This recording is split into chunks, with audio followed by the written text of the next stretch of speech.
Thank you and welcome, and thanks for joining this Irish Border Poll debate with speakers Ben Habib and Kevin Meagher, and it's going to be chaired by Kevin Rooney, who he will introduce himself next.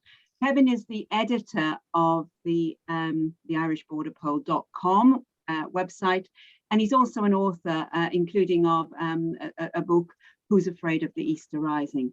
I'm Pauline Hadaway, and I'm a contributor to the irishborderpoll.com, and I'm hosting this debate tonight. I'm delighted to be here.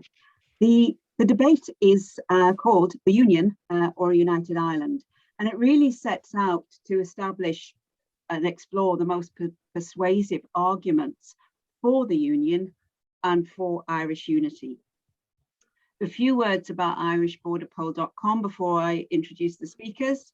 Irishborderpoll.com is a British-based campaigning group. Its aim is to foster informed public debate around these big constitutional questions. And if you want to find out more and you want to subscribe, go to the website and hit the subscribe button. Now, first, again, let's just look at the format for this evening. The debate is going to run until around about 8:15. Each speaker, two speakers, and they'll each have 5 minutes to introduce, put forward their opening positions. And then we're going to take questions. And we're going to take questions through the chat box. So if you look on your screen there, you should be able to find one of the features, which will be chat, and you can type your message in the chat box. I will be gathering them all up, and Kevin will be putting them to the speakers. So let me now introduce the speakers. First of all, we have Ben Habib, and Ben Habib is London-based, and he's a media commentator. He's a former Brexit Party MEP, and he regularly travels to the north of Ireland to speak in defence of the Union.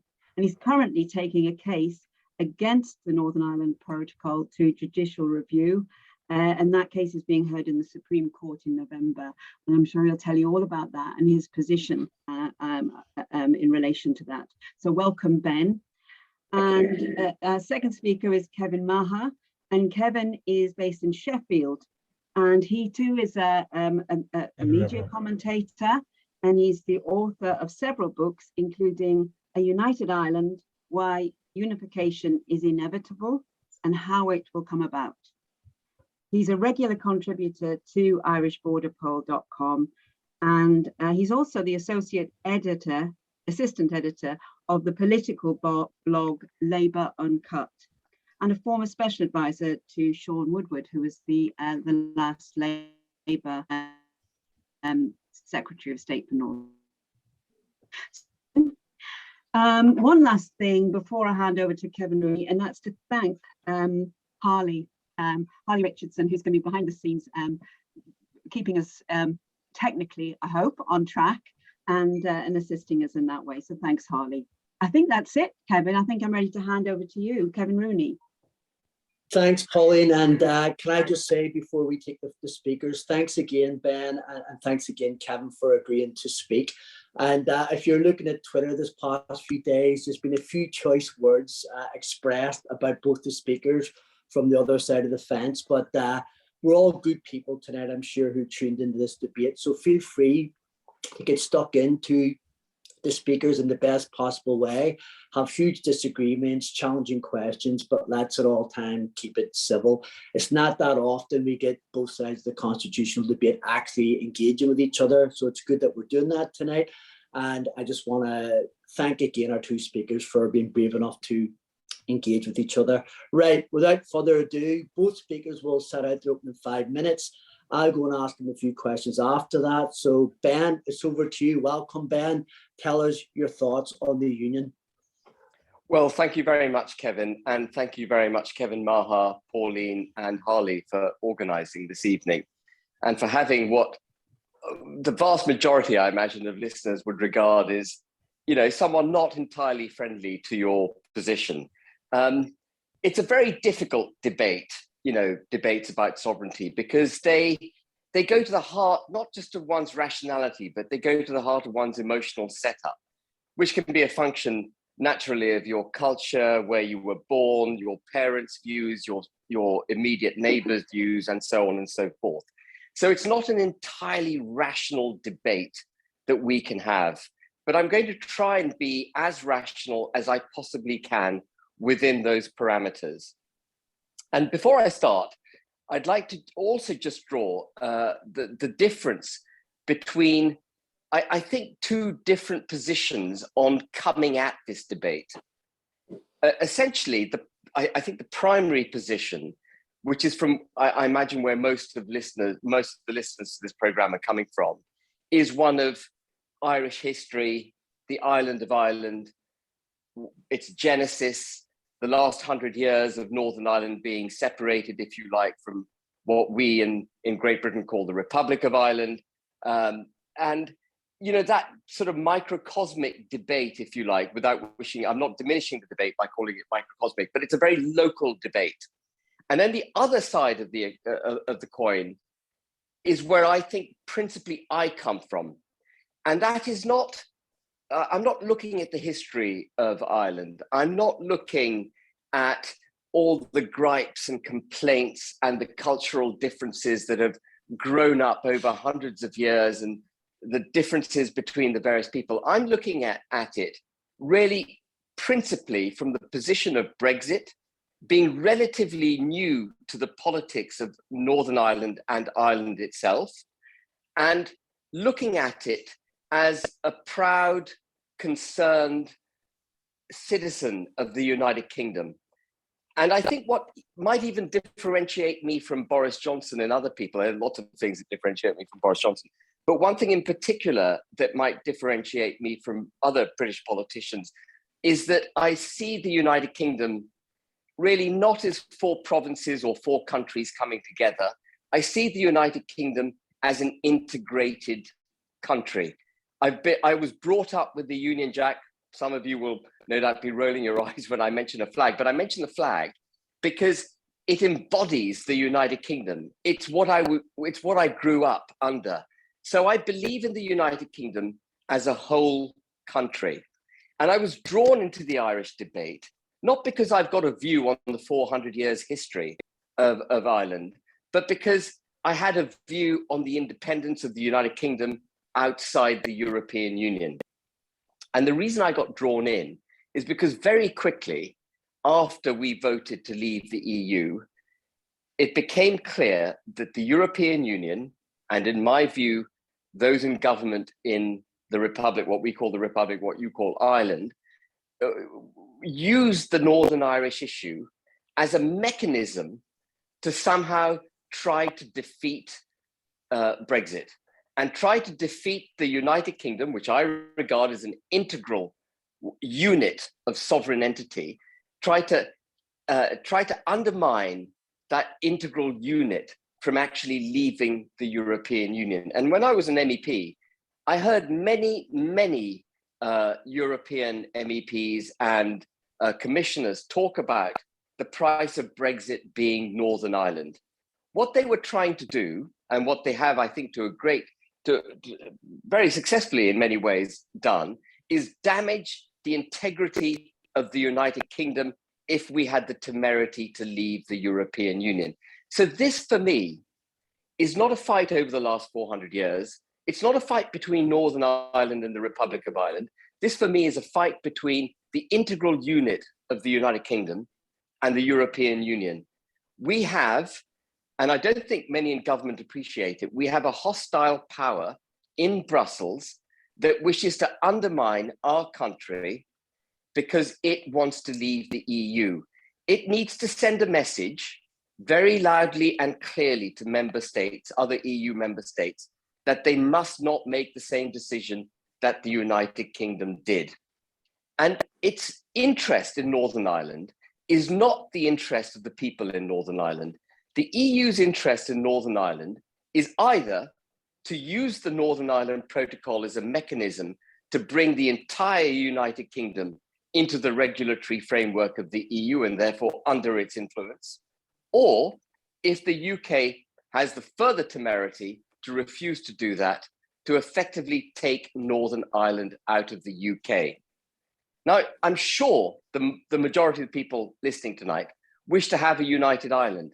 But what I would like to try and convince you tonight, if there's anything I can convince you about, is that you must not allow the debate over Brexit, the mechanisms used by the EU to undermine the United Kingdom's decision to leave the EU, you mustn't allow that to be used as your crowbar to get your will.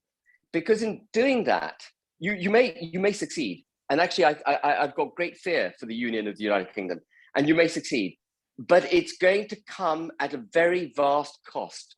And the cost will be a bitter taste in every unionist's mouth, because it wouldn't have been done, if you like, by the people of Northern Ireland.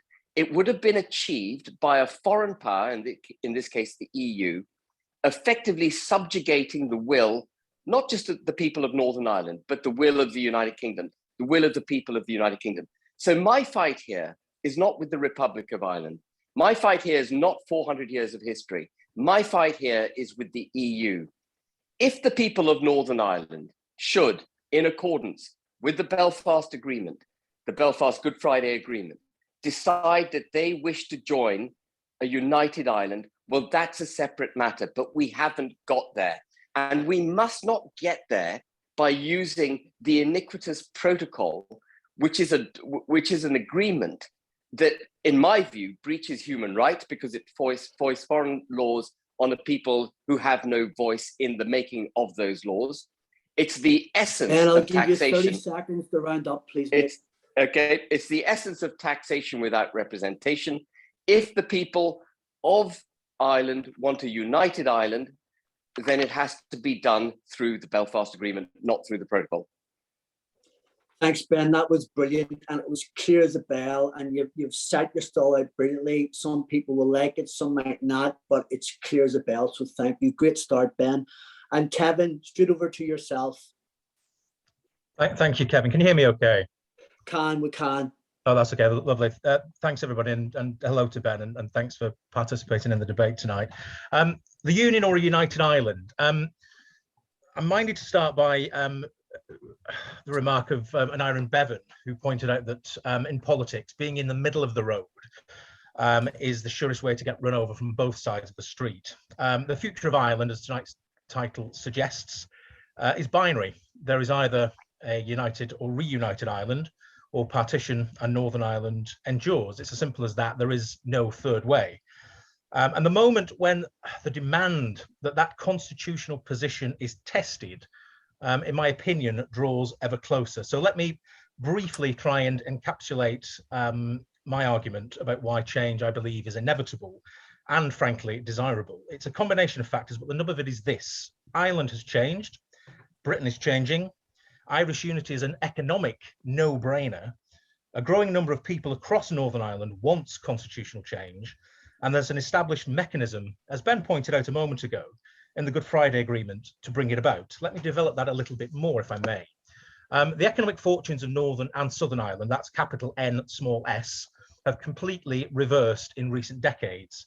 The Irish Republic is an economic dynamo, one of the fastest growing economies in the world, 11% this quarter while the UK slides into recession, a self-confident nation that, as the rows over Brexit have shown, has an abundance of soft power stretching from the Oval Office and the Security Council of the United Nations through to the Chancelleries of Europe, a country with the second highest quality of life in the world, according to the United Nations, and a health service equivalent in global rankings to the National Health Service, albeit one where Southern Irish men and women live on average 2 years longer than those in the north. A young and optimistic state with a hinterland that will help provide the goodwill and finance to make a success, I believe, of Irish unity in due course. The southern state, Catholic Ireland, is no longer a viable spectre for Northern Protestants, being the first country on earth to pass a referendum on same-sex marriage by referendum. But Britain has changed too. The impacts of Brexit, the likelihood of Scottish independence, and centrifugal pressure for greater power and public money for Northern England makes Northern Ireland's position ever more anomalous. While every poll suggests a profound disinterest among the British people in keeping Northern Ireland as part of the UK, it's a faraway place of which we know and frankly care little or too little. The numbers of, I just want to reflect on the votes that were cast in the recent Assembly elections, but I think they're quite instructive. The number of votes for parties and independent candidates choosing a pro-UK position in the recent Assembly election was 363,891, so 42.1% of the total votes cast, while the numbers backing a pro-Irish unity stance were 358,768, or 41% of the votes.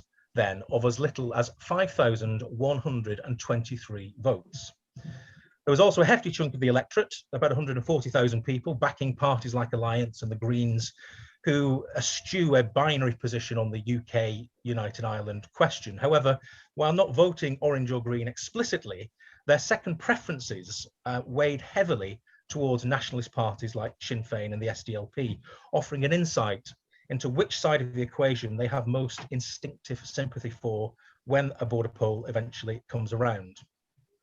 And finally, I just want to touch on the mechanism. The cry for a border poll or Irish unity is not one from the wilderness. The promise of a border poll on the constitutional question of Northern Ireland's status is encapsulated at the very heart of the Good Friday Agreement.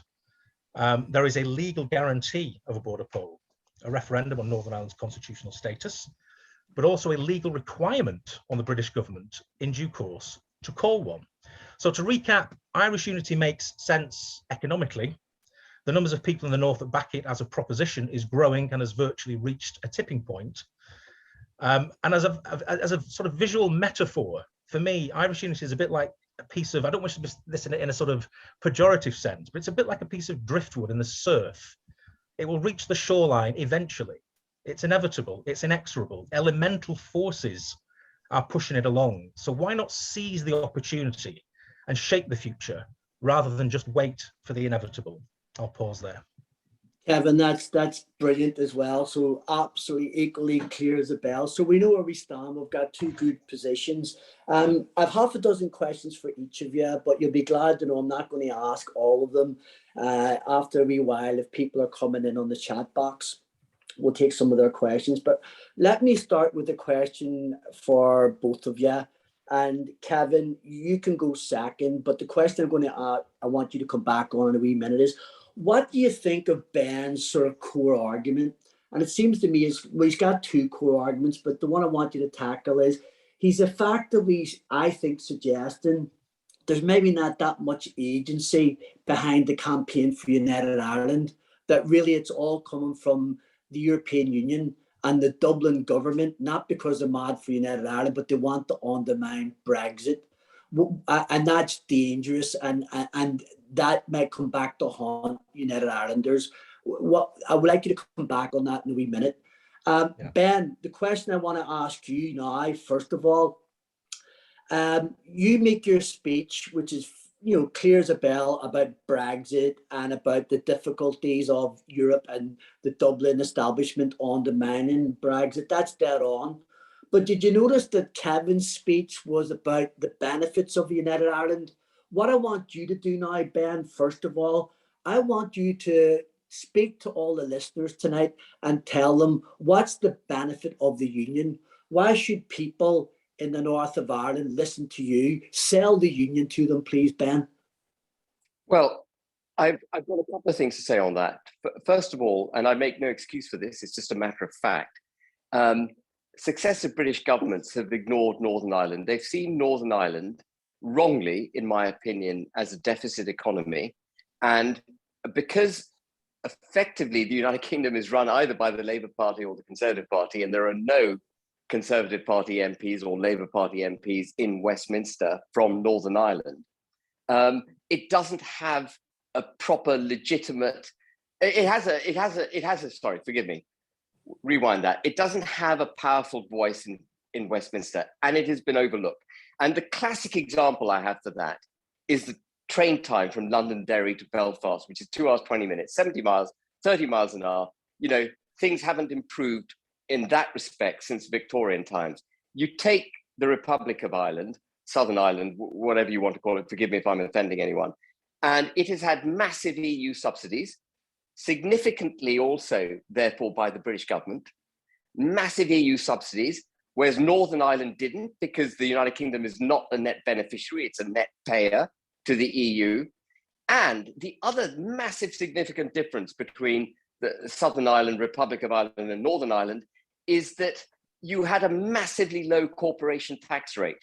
And it absolutely baffles me that successive British governments did not get on top of that, because it has operated to a very large extent as one economic unit for a very long time. And when the Republic went to 12% corporation tax rate and with offsets went down to 4%, the British government had to move to make Northern Ireland competitive, and it didn't do it.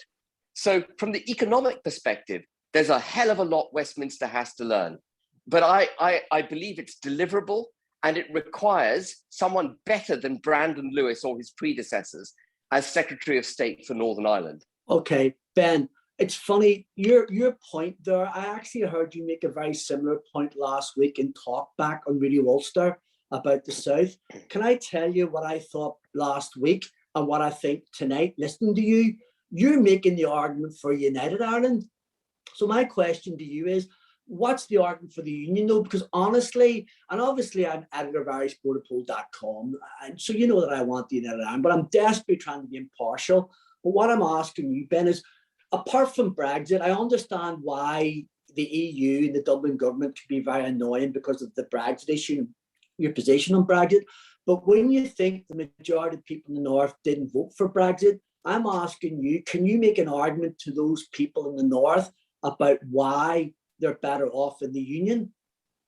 Well, two things on that. The first is that we haven't been tested as an independent sovereign state for 40 odd years because we've been part of the EU. And actually, I think Boris is about to go, and I think we're going to have a seismic change and reevaluation of British politics. And people like me, Jeffrey Donaldson, and others will be fighting for Northern Ireland's position within that union. That's the first. The second thing is, and I hate this kind of argument, the argument I'm about to make I loathe because it's a negative one, but I think the Southern Ireland, Republic of Ireland, is actually going to find that its fortunes are going to turn down quite dramatically over the next few years, because it's been a fantastic beneficiary of EU largesse. That's reversed. And you're about to get this minimum 15% corporation tax rate kicking in right across all developed economies. And that too is going to hurt the Republic. And I think that the economic argument, which is being facilitated, absolutely by the protocol, is going to be undermined over the next few years to a significant extent by changes made by the EU. And it wouldn't surprise me if people in Ireland, in the Republic of Ireland, actually come to the view they've had enough of the EU quite soon.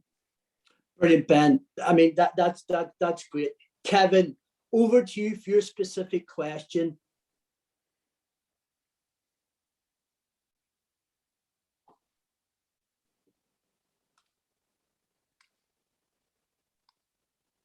I think Harley's hopefully how's that? I can hear you now, Kevin. You're all good. Go. Back in the room. I'm just struck by something Ben said, and I mean, I'll put this out there, and I seem to recall writing something similar to this a while ago, probably for the Irish Border Poll website, which is the argument for Irish unity, as I've tried to kind of encapsulate quite quickly there, is, I think, very solid, very granular, and inevitable. And what we've seen with Brexit, and the way I refer to Brexit in this context is that Brexit's an accelerant that's poured over the dry tinder of lots of other issues which were taking us towards Irish unity anyway. Demographics, electoral trends, the fact that Northern Ireland just politically and economically just does not make sense. It's an afterthought, which I think Ben and myself will probably agree on that point at the very least. But it sort of speeds things up and sharpens up some of those anomalies. And when we, by extension, the protocol, takes it that bit further as well. But the arguments for Irish unity are strong enough without Brexit, without the row over the protocol. And I think, as a United Islander, and I suspect other people perhaps on the call may share this view, or they may not, that having a kind of an honourable conclusion to the protocol is in everybody's interests. I don't think there's anybody here. I think people here are probably, there's some Schadenfreude at the state of the DUP, having been kind of all things to all people and all over the place on these issues for the last few years, and certainly some of their sort of chickens are coming home to roost. But I don't think there's anybody takes any pleasure in unionists and loyalists' discomfort over the protocol and over the conclusions of Brexit. I think we would sort of say, look, Arlene Foster and many other leading lights in the DUP are partly to blame for the situation that they find themselves in. But look, we want to try and resolve these issues, because frankly, the argument for Irish unity is strong enough on its own. It doesn't need a manufactured row about the protocol. It doesn't need the kind of antagonisms that we've seen over the last year on the streets and you know, the dysfunction that's been brought to the institutions. We in a sense, we don't need it. We've got enough of an argument anyway to allow this issue to land, I think, equitably and honourably. And I think there's a deal there to be done. There's always been a deal there to be done. But the question for unionism is simply, you've got to accept that there's going to be a pragmatic deal on the protocol. The protocol's here to stay, because the protocol is simply a guarantee that there won't be a hard border on the island of Ireland. Now, there are some people within loyalism that frankly want there to be a hard border on the island of Ireland. That view is not shared anywhere in Westminster or in Dublin, so it's never going to happen. So the pragmatic landing spot is about how we sort of shave off the more iniquitous or egregious aspects, as they may be seen, of the protocol and make it fit, because that's the nature of the debate. And the trouble for unionism politically is that it's not in the room yet on all of this. It's still talking the language of scrapping the protocol. The protocol is not going to be scrapped. It's a binary issue. You either check goods that may be going into the European Union single market at the ports, which is the most logical way of doing it, or you do it on the physical border between Northern Ireland and the Irish state, which you know, is just replete with so many difficulties logistically, never mind anything else, that it's a no-brainer. And so unionism needs to get in the room about where the pragmatic solution is and how this lands. But frankly, this shouldn't bother United Islanders really, because you know, as I suggest, the arguments are strong enough anyway. Kevin, I want to fire a couple of almost simplistic questions at you, but these are questions that some of my colleagues that I work with in London, English people, ask, good people. What about the idea if you had a border poll and it was 52 or 53% for United Ireland? Are you going to sort of force 750,000, 800,000 unionists into United Ireland? What about the idea of potential violence? Would you be worried about that, or do you think that that's a non-issue? I mean, it's an issue that comes up. I mean, we've got now very clearly established as a piece of case law the Brexit result anyway, 52-48, and the establishment of the Welsh Assembly back in 1998 was even more finely balanced than that. It was 0.5%.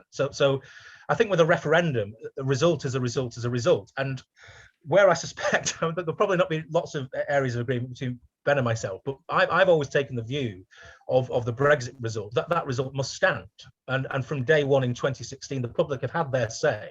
The public have given their instructions. And it's up to everybody in British politics in Westminster to get with it, whether they like it or not, whether there are problems with how Brexit plays out or not. That result must stand, and that result must be respected. And I think that's where the Labour Party, for example, I think has got itself in a very difficult position in recent years. So the precedent is there. Now, nobody is arguing for let's have a really tight result because of course that will be disputatious. But by the same token, we're in a process here that began 25 years ago, nearly next year, with the Good Friday Agreement, where that promise of constitutional change, if and when it looks likely that a majority of people would want to see it, is now coming into view. And Kevin, we can't ignore it. We've got to front up to it, regardless of the consequences, regardless of how some people may feel about it. That's brilliant. And Kevin, I want to ask you another question, and I'm going to be, I'm asking you to answer this in just a couple of sentences. I know it's hard. Then I go over to Ben for one question. It's open to the audience. Here's the question. Doug Beattie, the leader of the Ulster Unionists, said this a while ago, and I have a wee bit of sympathy for him, and you can tell me if I'm wrong to have sympathy. And his question was, well, what's the programme? What's the vision? How can you be arguing for a border poll for United Ireland when you don't know what United Ireland's going to be? If you have a Dublin government led by Meagher Martin, who doesn't really want to take steps to basically advance the case for United Ireland, if you don't know what the health service is going to be like, the education system, the constitution, the infrastructure, are we not living in Cloud Cuckoo land? This argument for United Ireland, short of actually having that vision or blueprint to our programme to put to people? How would you come back to that question? It's a fair enough point. I mean, we've got two very different cultures. The British, the Westminster culture of holding referendums is basically to call a referendum and make the argument over the period of a relatively short period of time, and then get to the vote, really, which is one way of doing it. The Irish tradition is much more elongated, and citizens' assemblies and pulling much clearer propositions together and rolling the pitch for these things. So somewhere in between is probably an ideal. I mean, it's a fair point to say the challenge is for United Irelanders to say, how will things be better? And I think, as I say, you can take a quick helicopter view, which I've tried to do this evening, which suggests, I think, some of the main aspects, particularly around the economy. I mean, Northern Ireland is not a big jurisdiction. It's 1.8 million people. It's not much bigger than Merseyside, frankly. It's not difficult in public administration terms. I'll caution myself here. Hearts and minds is a different issue, but in public administration terms, it's relatively straightforward to integrate Northern Ireland and the Southern Irish state and create a new island.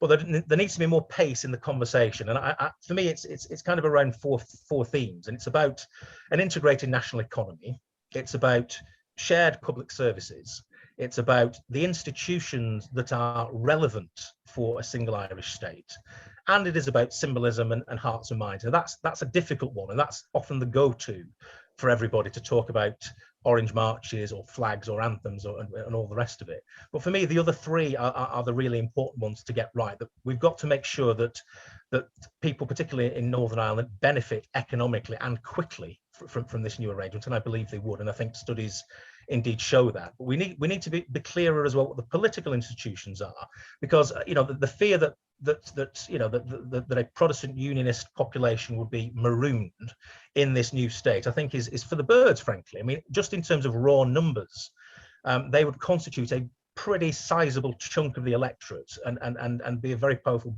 voting bloc if that was the way they chose to go in the Irish institutions. But for me, one of the interesting things that I'd like to throw into the debate around institutions is the British model of metro mayors and the devolution project that we're embarked on, particularly in the north of England, where I think there's a lot of that is very directly relevant, not only to communities in Northern Ireland, to give real executive power to localities, to give a unionist area a sense that actually you will have elected representatives with real clout and can get things done. But I think that would be relevant across the island of Ireland, because the Republic of Ireland has all the same problems, frankly, the British state has. The capital sucks in too much cash, too much talent, and pushes too little of that back out into the other major conurbations. So I think that kind of model would be relevant not only for Northern Ireland, but also for every other conurbation across the island in this new island.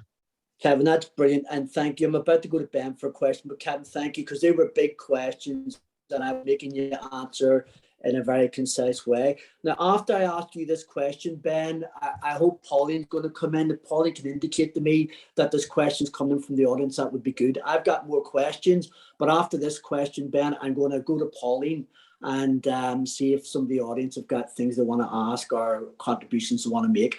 And Ben, it's about the Supreme Court case, which is due in November. And a lot of people maybe don't know this, but you and I know each other a little bit. So I just want to, and I've been talking to you a wee bit before about this Supreme Court case in November.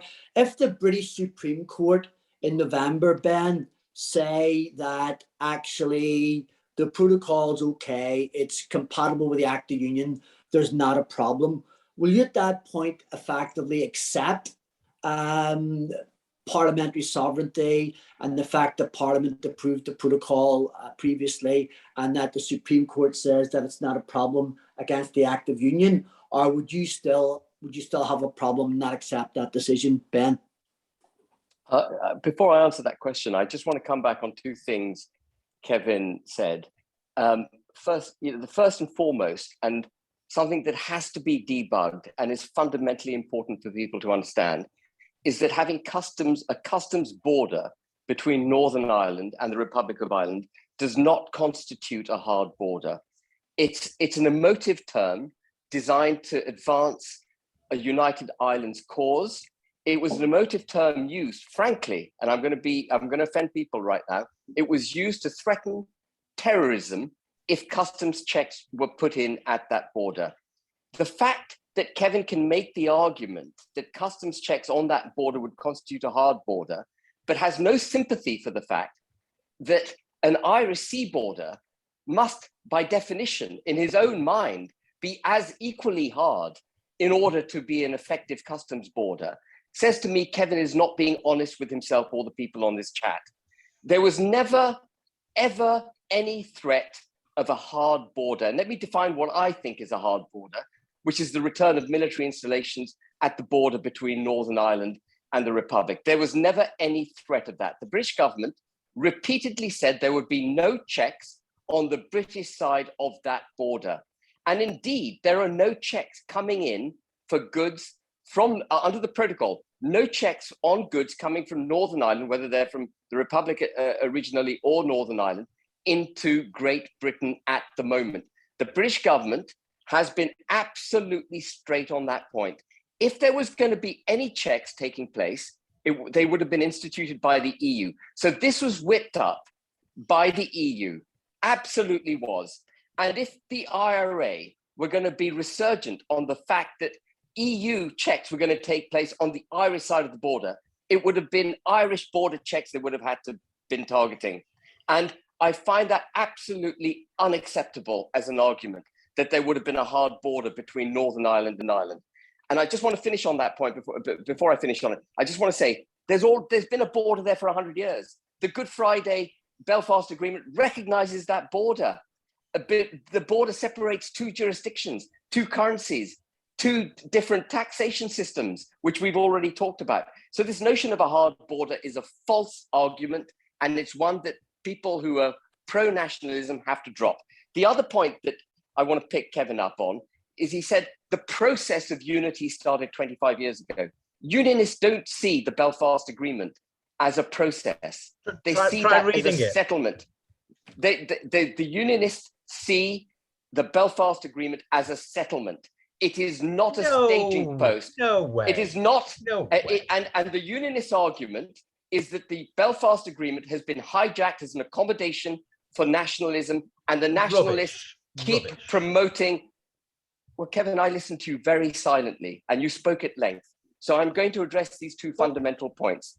It is not rubbish. I have spent a great deal of time now with many unionists in Northern Ireland, and they see the Belfast Agreement as a settlement, but they acknowledge and realize that you don't, that you see it as an accommodation and from which you are going to launch further political advances.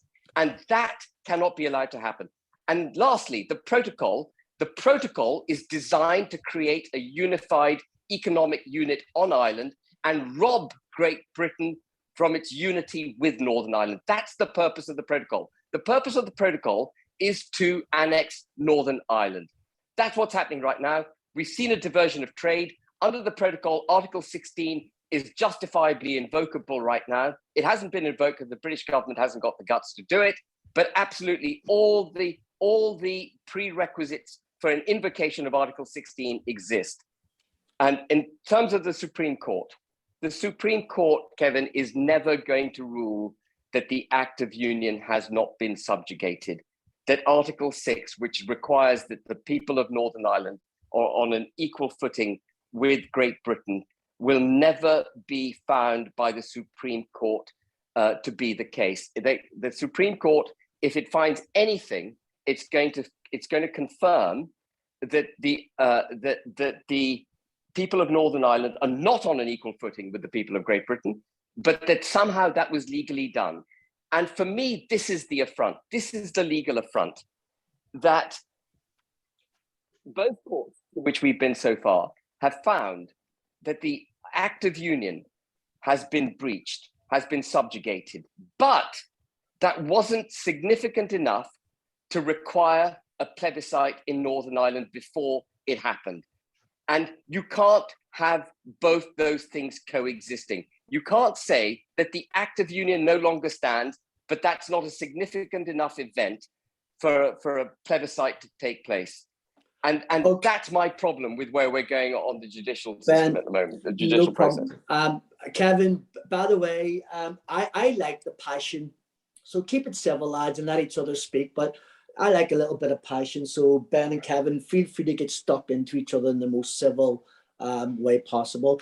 But Pauline, I'm going to go to you for a second. Are there any questions from the listeners? I can't see them for where I'm at. And if there's not, don't worry, I've got lots of questions still. Pauline. Okay. Yeah, there's lots of questions. Throw a couple out at the same time to Ben and Kevin, and they can pick up on what they want. Will do. And some of them actually have been answered, like questions like, what are the benefits? Have been asked, what are the benefits of the union? And that keeps coming back, for that to be spelled out. But let me just... So Ben might come back to that, because you might do. You've been put under a bit of pressure on that one, Ben, so feel free to come back. But I have got some other ones. I've got a couple more. I've got one big one, I think, for each of the speakers, really. I'll go to Kevin Meagher first to give him time, and both speakers can think about these questions. I think the one really that is coming through, I think, for Kevin Meagher, is that he said that unity, he talked about Irish unity almost as a sort of destiny or an inevitability, as if it was a sort of the natural order of things. It would just happen. It was just going to happen. And the question is, well, someone's got to take it forward. Things just don't happen like that. Yeah. So who would take it forward? What would the next step be? Okay, border poll, all the rest of it, but there's a lot of work to be done. That's just really to measure what people want. But, how do you actually take that forward? What's the next step? And for those people who actually still feel, and a lot of them, that Irish reunification is their worst nightmare, how do you bring those people with you? Who will do that? What is the force that will do that?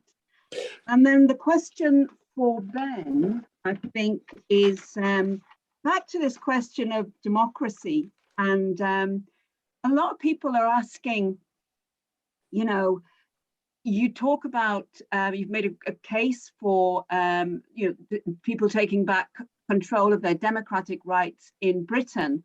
What about people in Ireland? And what about their democratic aspirations and rights? Because there's a number of people have pointed out historically, Northern Ireland actually was established as a negation of the democratic will of the people of Ireland. So partition is not really a good starting point for democratic rights. And in a way, the United Kingdom has always had this very strange and strained relationship with Northern Ireland. Northern Ireland isn't really integrated into the United Kingdom. It's always been a place apart, which is probably why the European Union can play fast and loose with this. So two questions here really that came out. One is, could you not see that there might be some common ground between Irish Democrats and British Democrats, both of whom want greater democratic control, and both of them might actually be fighting or struggling for the same thing? Shouldn't they be talking to each other? And the other thing is, Ben, are we in danger, are you in danger of saying, of using Northern Ireland as a stick to beat the EU with, rather than looking for common cause with people in Northern Ireland and Irish people in general on the question that you both share, you're passionate about democracy? There you go. That's around. Pauline, there's a lot there. Thank you, Pauline. And okay. Kevin and Ben, when you're coming back, I'll give you each about 2 minutes. Feel free as well to get stuck into each other and pick each other up on anything else you disagree with each other on. Ben, do you want to go first? Are you happy to go first? Or yeah, I'm very happy to go first. I saw criticism of me not answering your question on the Supreme. Would I accept the Supreme Court judgment? I'd have no option but to accept the Supreme Court judgment, whatever it is. I think it's iniquitous that the lower courts have found the way they have, but I accept it. In terms of the democratic process, And the question Pauline put to me that Northern Ireland's been a slightly uncomfortable periphery member of the United Kingdom. Well, I go back to where I started. I see the United Kingdom as an integral sovereign entity, and I was born with Northern Ireland in existence. It's been in existence all my life, and for me, I take quite a formalistic approach to it. The Belfast Agreement exists. It may be not something I was wholly happy about in 1998, but it exists. And to the extent that there are mechanisms in the Belfast Agreement that could give, could create a united Ireland, then so be it. Those mechanisms are settled. They're constitutional within the United Kingdom, and I accept them. I'm not going to fight against something that is already on statute books and been approved by the people of the United Kingdom. But the protocol must not be allowed to skew that debate. And I think nationalists have to be very careful, because the protocol is economically seeking to capture Northern Ireland before it has that plebiscite. It's economically trying to get hold of Northern Ireland through the back door ahead of the plebiscite. And people aren't stupid. People are awake to this. And so that if they're going to have a border poll, it must be without the protocol's iniquitous effects. Okay, Ben, so you're effectively saying they're cheating via the protocol. They're cheating. They're cheating. The EU's cheating. Yeah, I hear you on that, Ben. Kevin, on you go, mate. Pick up whatever you want there.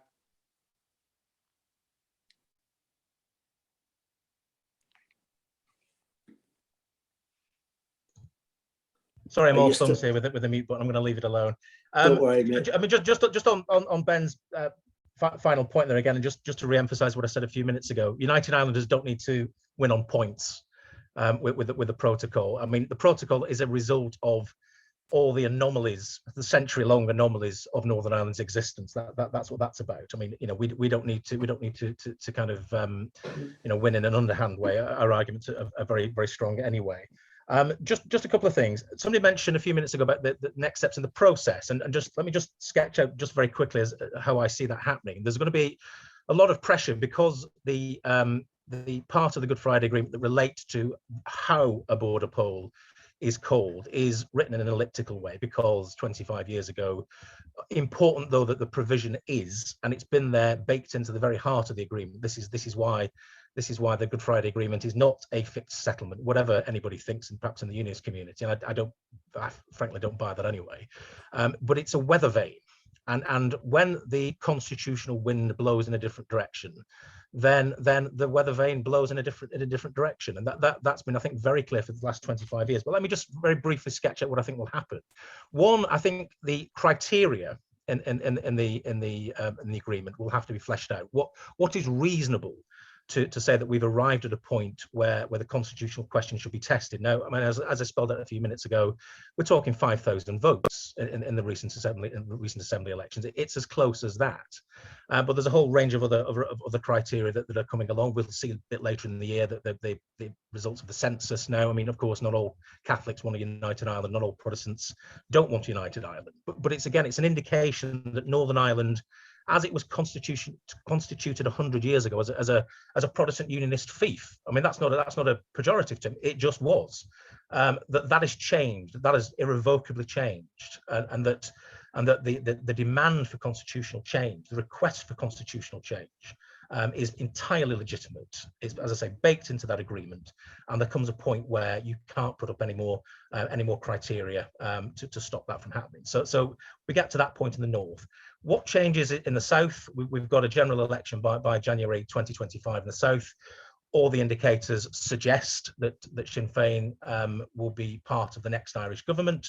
There's a sense of a sea change taking place in Dublin politics. Sinn Fein clearly committed to Irish unity and the process around Irish unity.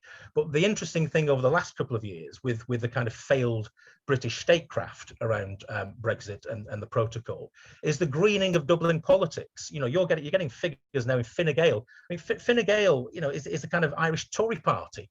It's a free market, kind of middle of the road Cameroon Tory party, which is now sort of pushing the agenda around Irish unity, because the business of Brexit, the protocol, borders, the whole thing it has become an issue for Dublin politics. So we've seen this greening of Dublin politics. So it's not just Sinn Fein themselves alone.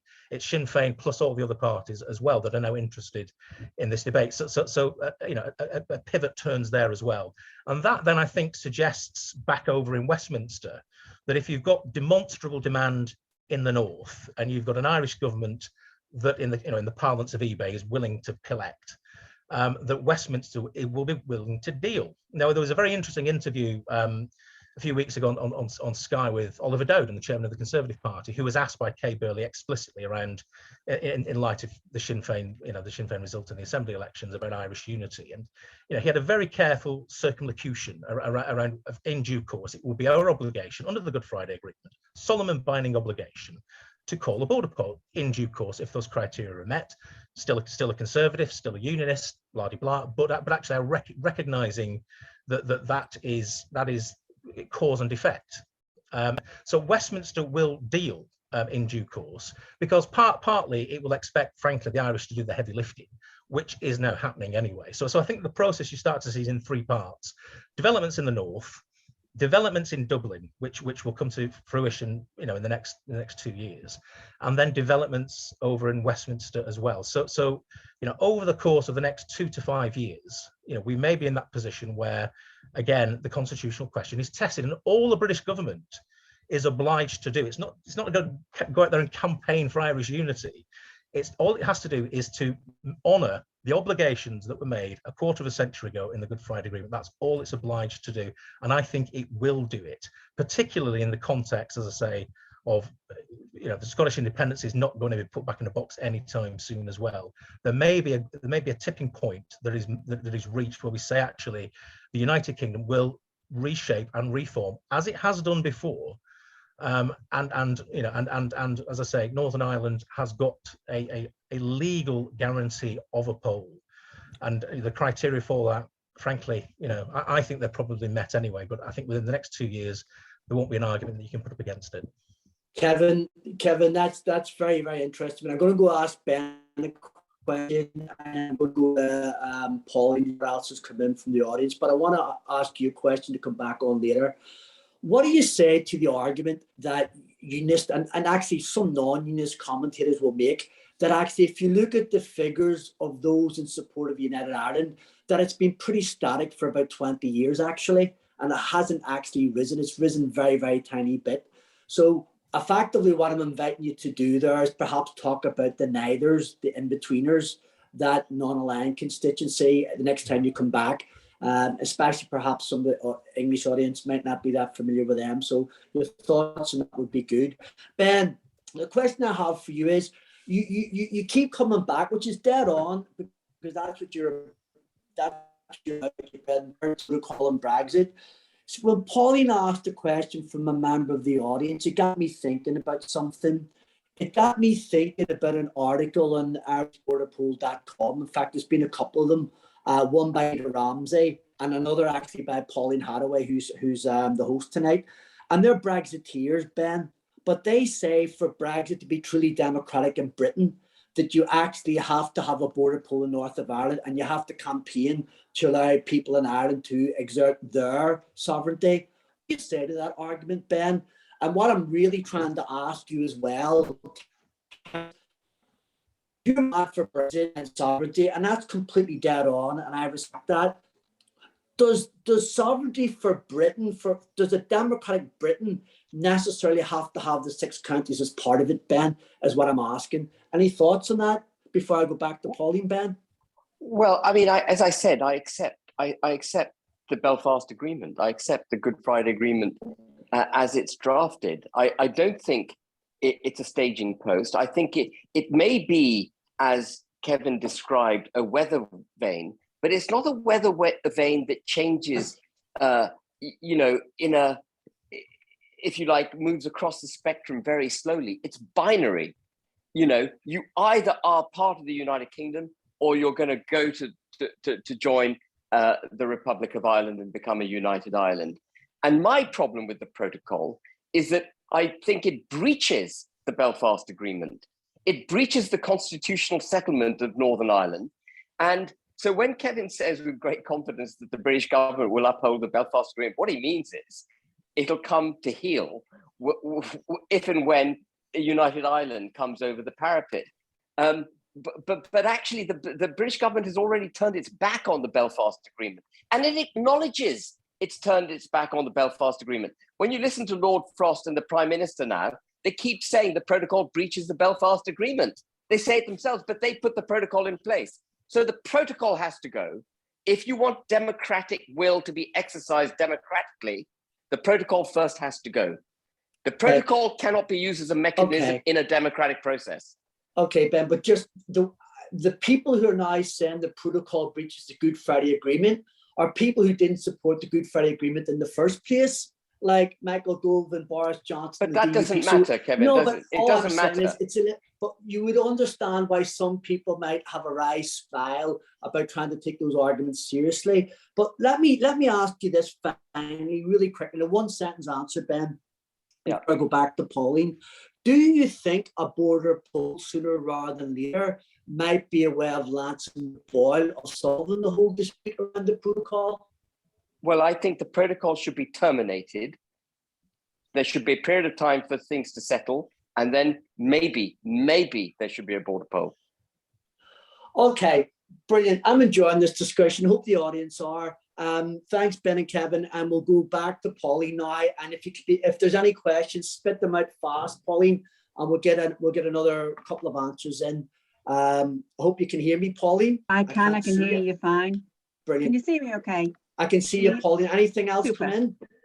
Yeah, there's an interesting one here. I think this is a very interesting one. I think it's maybe more for Kevin, Meagher, and that is, if there was a border poll and the vote was for the union, the majority wanted to stay with the North, to stay in the union with Britain, would that be an end of it then? Would that, in your view, settle the matter?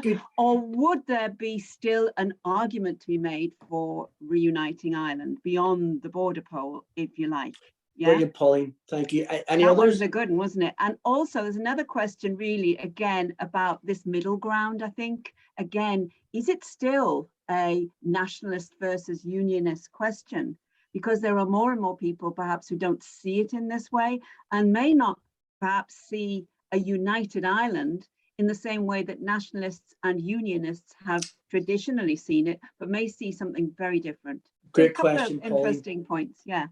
And can I just say to the audience, forgive me, and I apologize if I sound patronizing, but if there's anybody in the audience from England who's or Britain or anywhere else, it's maybe not completely au fait with the discussion in the North. Effectively, you got 40% of people in the North pro-union, 40% pro-United Ireland, give or take a point or two.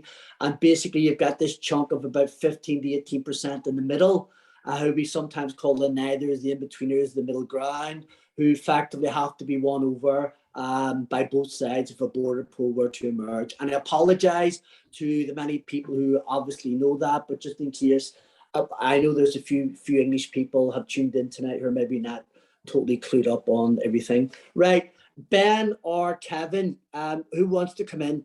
Kevin, do you want to come in first? Sure, yeah. I'll pick up one or two of those points and just pick up something Ben mentioned as well, if I may. Yep. If there was a border poll and a vote to stay in the union, is that the end of the issue? Well, I mean, how far back in Irish history do you want to go? I mean, we could counter through 800 years very, very quickly, or we could do the last 150 years, where the Irish question, which was first posed by Lord John Russell in 1846, I think, in Parliament, has been pretty much rolling ever since. This issue is never really going to go away. Now, the provisions within the Good Friday Agreement settlement mean that there can't be a second referendum in anything less than 7 years. So that is probably a reasonable length of time to say, look, if the result was to stay in the union, then United Irelanders would have to suck it up, and they would have to go away, and they would have to try and make a better argument and potentially come back in 7 years' time or longer. And I think that's pretty clear. I don't see it playing out like that. I think that's almost a kind of theoretical scenario. I don't think we're going to get a border poll until it is pretty abundantly clear that United Islanders can win one. And I believe they can win one because, as I say, the votes, the actual votes that we saw in the Assembly elections just a few weeks ago are pretty stark. It's 5,000 votes. You know, it's as close as that. Now, within that, of course, within the system, you've got the single transferable vote system you've got in the Assembly. You look at the middle ground parties, and you know, we've heard, you know, I've heard political scientists talk about how actually people would move beyond the binary orange and green identities, blah, blah, blah. I've heard that for 20, 30 years. It's no truer today than it was 20 or 30 years ago, frankly. I think it's a very live political issue, and it's not about banal tribalism. I think there's a lot of very reflective people on both sides of the equation, but I think particularly among United Islanders looking at how they create and build and articulate a new island, not just a united island, but a new island as well. So that middle ground is interesting, because when you interrogate the second preferences of voters for the Alliance Party and the Green Party, which try to make other arguments at election time rather than perhaps the national question, when you look at their second preferences, they break disproportionately for nationalist parties, for Sinn Fein and the SDLP, which I think gives quite a strong indication that these middle ground voters, the way they may vote in a binary, do you want to be in a United Ireland or do you want to stay in the UK referendum? And my belief would be that it is much easier for United Islanders to find new votes beyond their immediate tribe than it is for defenders of the status quo to find new voters to maintain the status quo. So I think it's in the balance. The longer this issue goes on, because of the demographic pressures that are taking place, and as I said, I try not to major on this too much, because you can't just simply say all Catholics vote Sinn Fein and the SDLP and all unionists vote DUP, UP. It's not as straightforward as that, but it's obviously a fairly strong indication of the changing nature of the demographics. And you look at support for Irish unity in age cohorts, and you know, the only group where there is a majority for the union is in the over 65s. Now, I know I don't want to make the obvious argument that this is a matter of time, but you know, frankly, I think people can draw their own conclusions about the way this goes. If there's not a referendum on Irish unity for 10 years, the majority for it will just be bigger than it will be in 5 years. If there isn't one for 15 years, then the majority for it will be bigger than it will be if it was in 10 years. You know, this is what I mean about inevitability, that the result, I believe, is inexorable, simply because the pressures are elemental that are pushing this along. So hopefully that answers those couple of questions. Just want to pick up on something that Ben mentioned about the protocol, which I've tried to maintain a self-denying ordinance from talking too much about that tonight. But I mean, we've got to be clear that the principle of consent very specifically relates to the Good Friday Agreement and not to the protocol. Now I'm absolutely, you know, we need to make sure that we keep an equilibrium. And the principle of consent is about maintaining an equilibrium about political change. But it is unionists that have they've pushed themselves out on the ledge on the protocol. Now, you know, the Jeffrey Donaldson of today and the Jeffrey Donaldson of March 2020 talking to BBC Spotlight could not be more different. Back then, Donaldson was saying that there is no constitutional import to the protocol, that it was the best of both worlds, that it offers an economic advantage that the rest of the UK does not have, in that Northern Ireland can still trade into the European Union and into the UK single market as well. He was right in 2020. He's wrong today. And it strikes me that the kind of the protocolistas, the kind of radical ultras around this issue would rather be poorer and purer than make a pragmatic argument that says that the protocol offers an incredible opportunity for Northern Ireland. And here's a paradox. Let me just give you this as an argument just to ponder. Perhaps it should be me making the case against the protocol, and it should be Ben making the case for the protocol. I mean, that's possibly where they should be, because it gives a shot in the arm to Northern Ireland. We've already seen this with new inward investment, new jobs, access to the single market, the fact that Northern Ireland is the second fastest growing part of the United Kingdom right now. It's a great opportunity. Now, if you're a unionist and it offends your identity, I can't do much about that, but it is good for Northern Ireland's economy. It's good for opportunities, and it could potentially put years on Northern Ireland. So perhaps I should be making the argument against the protocol, and Ben, perhaps you should be making it for it. Kevin, that's a really fascinating last point. I'm going to ask you a subsidiary question. I'm going to look you in the eye, and I want you to give me a 2 or 3 word answer, and I want you to be honest. Do you want Northern Ireland to work? I think Northern Ireland's an interregnum. It's a gap between two places. It's a gap between a kind of British imperial state and a modern settlement between countries that should be good neighbours and can be good neighbours. But just pushing you slightly on that, are you of the view that it's a absolutely dysfunctional, illegitimate state and better can send it to the dustbin of history as soon as possible? Or are you, like, for example, the Alliance Party and other moderates who want it to work, and some United Irelanders who say, let's try and make it work, and then that will persuade more people to vote for United Ireland? Or do you think, no, let's just see it for what it is, absolute useless failed entity? I know it's a crude question, but I think it's a good question, Kevin. I would like you to say more. It's fair. Let me just put it like this. No, there is no golden age to hark back to. Northern Ireland has never worked. It's been a 100-year disaster. Partition has been a disaster. It's given us a 50-30-20 century, 50 years of brutal unionist misrule at Stormont, 30 years of the Troubles, which was just awful for everybody, and 20 years of stop-start politics. And people moan about the goings on at Stormont and all the rest, and the fact that it's not met for 40% of the time and all the rest of it. But this is the best that Northern Ireland has ever been governed.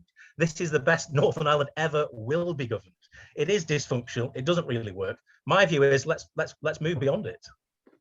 Brilliant, Kevin. Now, Kevin, when you come back next, that'll be you rounding up. So gather your thoughts. Ben, I'm going to go to you. Anything you want to pick up on or reiterate? Well, just if the inevitability of a united Ireland is so clearly set out, Kevin should just take a chill pill, leave the battleground, and come back in 10 years' time when his case is going to be, cemented.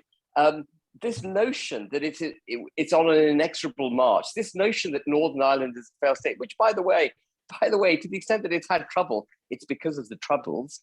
And, I don't want to go back to that because I came to this really looking at it from a United Kingdom perspective. I don't want to go back to the minutiae, but the IRA had a little bit to do with that, you might recall. And the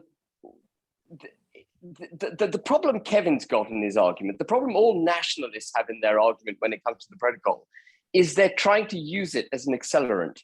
That if they believe that everything is inexorably heading towards United Ireland, they need to join the unionists in denouncing the protocol, because the protocol is forcing the issue and it should not be allowed to happen. If they want a happy United Ireland, assuming that happens one day, they should denounce the protocol.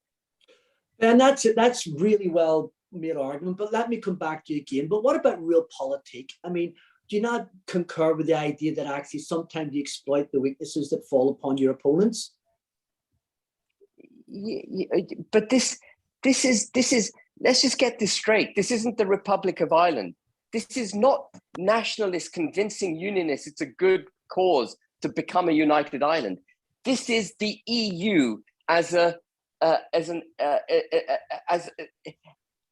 foreign power exerting its influence in Europe in an undemocratic, dictatorial, damaging manner. The EU is going to come back to bite Ireland. It's going to come back to bite the Republic. Mark my words, this is not a benign entity which is heading towards the greater good of the people of Europe. This is an entity which sees itself as self-empowering. It gets its authority by stripping it from member states, and that is coming the Republic's way. So the biggest argument I have for Northern Ireland staying part of the Union of the United Kingdom is that we are a genuinely democratic country. We're the 5th largest economy in the world, and if Boris Johnson would grow backbone, I was going to say something else, but if he would grow something, he would be able to take advantage of the multitude of opportunities that Brexit offer.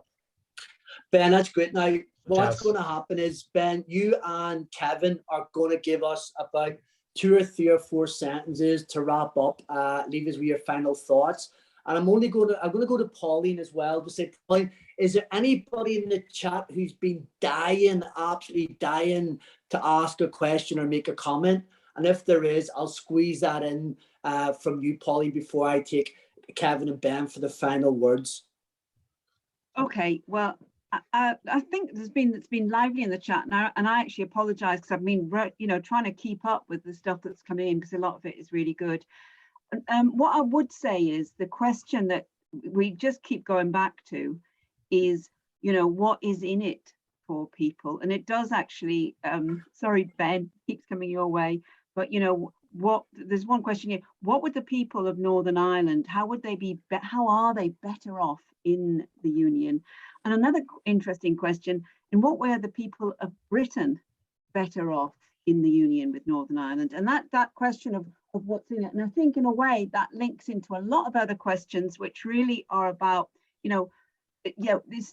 this idea of either United Ireland or a union. What will it look like? What would it be like? Can we imagine what it would look like, and how it would work, and how it would work for people, not just as a sort of abstract idea, but what would it actually look like and feel like?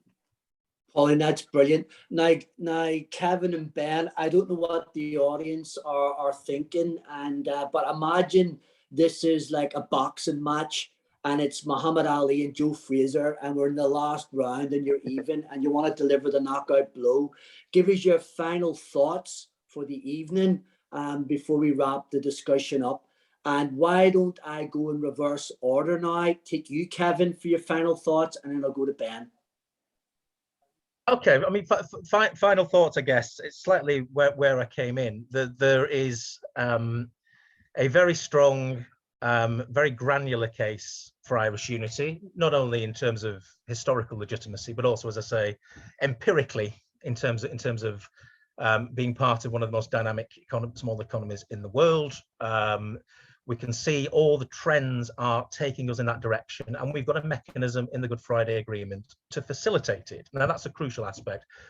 Nicola Sturgeon does not have the same mechanism to bring around constitutional change that the people in Northern Ireland have, which I think is a singular difference. We've got as I say, a kind of changing Dublin political calculation. We've also got an evolving British Westminster political calculation as well.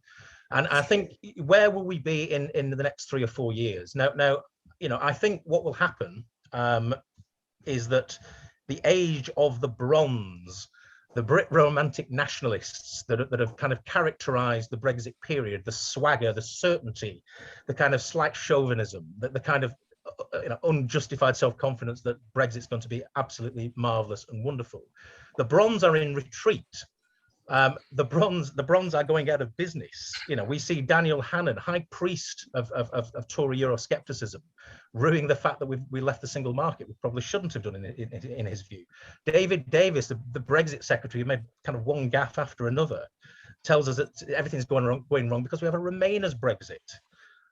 Michael Gove, as somebody mentioned before, a kind of lusty Brexiteer who wrote a pamphlet denouncing the Good Friday Agreement in 1999. Michael Gove is desperately shoring up the cabinet position that says we must have a negotiated settlement on the protocol with the European Union, or we end up with a trade war that is going to devastate the British economy. Northern Ireland constitutes 1.5% of UK GDP, and unionists that are bothered about the protocol are around 1% of the UK population. Now, do the maths on that. And we're in an economy hovering above a recession. Do we really need a trade war without still our largest trading partner? Of course we don't. So the age of the bronze is changing. And in that moment where Westminster realigns, because the surest thing that the Tory party always does historically, when it ditches a leader, it changes direction, it changes tone. And that's what will happen here as well. And this kind of what the kind of Brexit settlement is expecting from us, resiling from the European Court of Human Rights and all this nonsense this week, that will all end, and we will see a real attempt to have a structured, credible, enduring relationship, not only with Ireland, Southern Ireland over Northern Ireland, but also with the European Union as well. And in that moment, I think all things become possible around constitutional change. And frankly, if you were a unionist, you would want that moment to come too, because where we're heading at the moment is a dead end.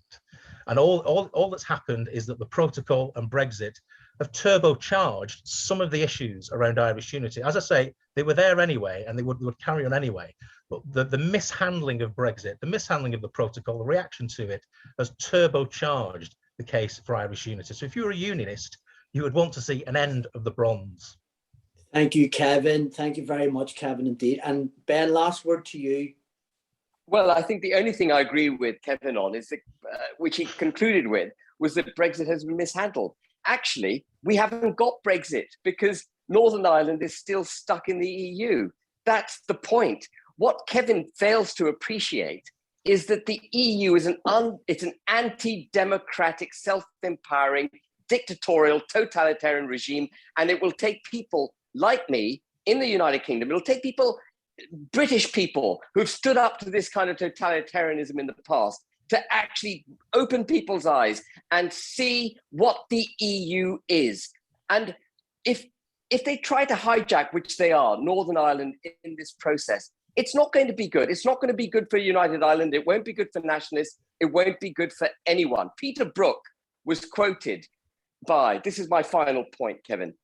Peter Brook, who was Secretary of State for Northern Ireland 32 years ago, was quoted by Boris Johnson in a recent article in the Belfast Telegraph saying that Great Britain has no strategic, economic, has no selfish strategic or economic interest in Northern Ireland. And he somehow made a virtue of that. I have no interest in Northern Ireland more than I have an interest in a family member. Northern Ireland is an integral part of the United Kingdom. I do not see it through a prism of either economic or strategic interest. It's like asking whether your brother is of use to you and therefore you will stand by him. My brother is my brother, I will stand by him whatever. That is the point about being an independent and sovereign state. That is the point about being an integral, united kingdom. And I will not give up on that being hijacked by an anti-democratic EU protocol. I will fight that every step of the way. Yes, I'll accept the Supreme Court judgment if it comes, but I will fight that every step of the way. And it is not correct to use this is my point. I'm in this because of the protocol. It is not right to use the protocol as a weapon for Northern Ireland to be subsumed against the people's will into a united Ireland. Kevin, as they say in Irish, shin, that's it, or shin, that's that. Brilliant. Ben, thanks a million, and Kevin, thanks a million. I want to say 3 quick things, guys, and then we're finished within 60 seconds. Kevin, Meagher, thank you very, very much for speaking tonight. And Kevin, thanks for all the great writing you do for irishborderpoll.com.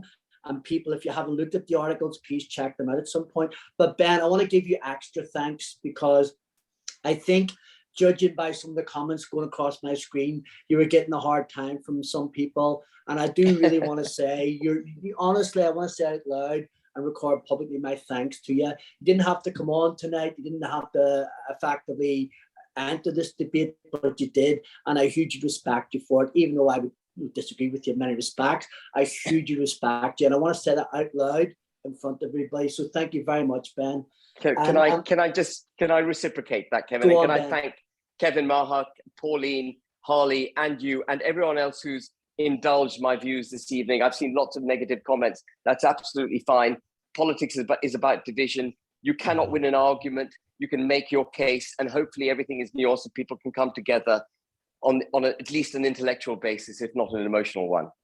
Kevin, or Ben, that's very gracious of you, and it's interesting. A lot of people won't see Hardy behind the scenes, who's doing a lot of work with the IT here.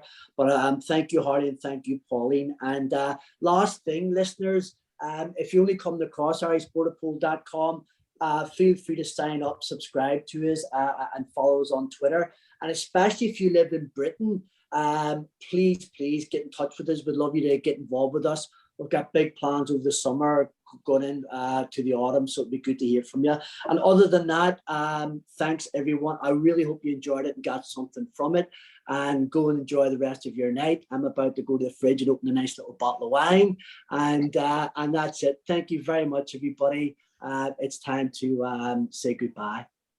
Thank you very much. Thanks again, Ben, and thanks, Kevin, and thanks, everyone.